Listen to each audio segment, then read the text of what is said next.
Јавно извинување од лидерот на опозицијската ВМРО-ДПМН Христијан Мицковски побара градежната фирма СВ Инвест од Битола, за како што велат, изнесените невистини од негова страна, воспротивно најавуваат тужба.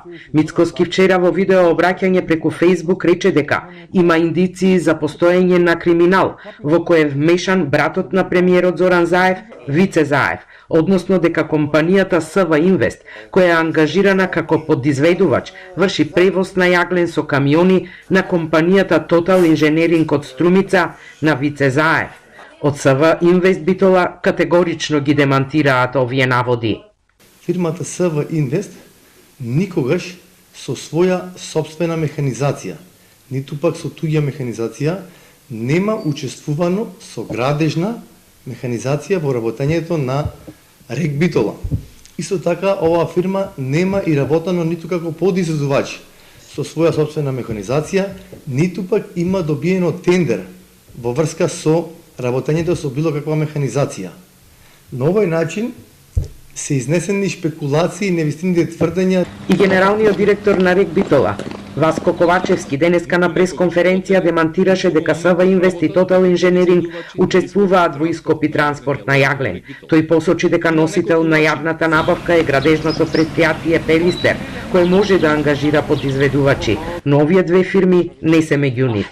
Се согласи со Мицковски, надлежните институции да ги проверат неговите наводи.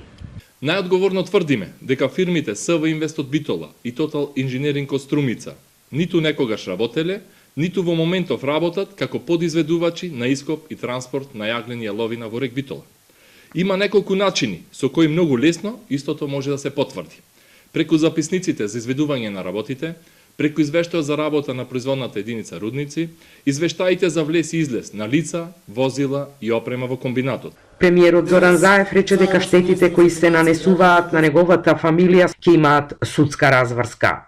Ова е, како да кажам, обид за опозицијата, предводена од Христијан Мицковски, преку лаги да инсинуира конструкции кои што апсолутно не се точни и верувам дека секој политичар е свесен за тоа што го прави, дека постои одговорност. Не е само правото да излезете и да нешто искоментирате.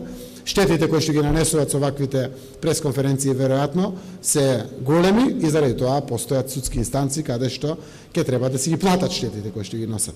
Од ВМРО-ДПМН и на денешната пресконференција кажаа дека имаат индиции дека фирмата на братот на Заев е дел од голема корупцијска афера. Чиј е овој камион со струмички регистарски таблици? Дали тој е во собственост на Total Engineering, каде управител и собственик е Вице Заев? Што бара струмички камион да вози со налепница на компанијата која е во деловни односи со РЕК Битола? Зошто на камионот, за кој имаме индиции дека е во собственост на фирмата на Зоран Заев, има хартиена налепница дека е на СВ Инвест?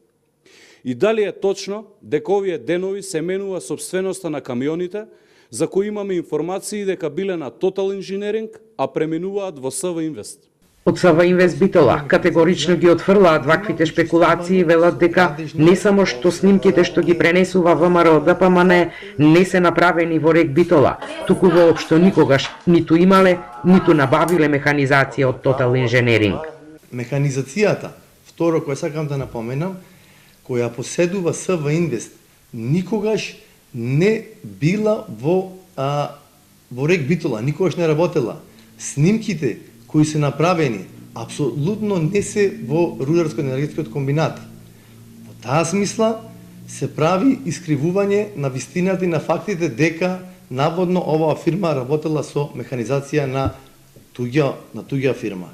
И од РЕК Битола најавија дека во иднина ќе тужат за секоја изнесена дезинформација.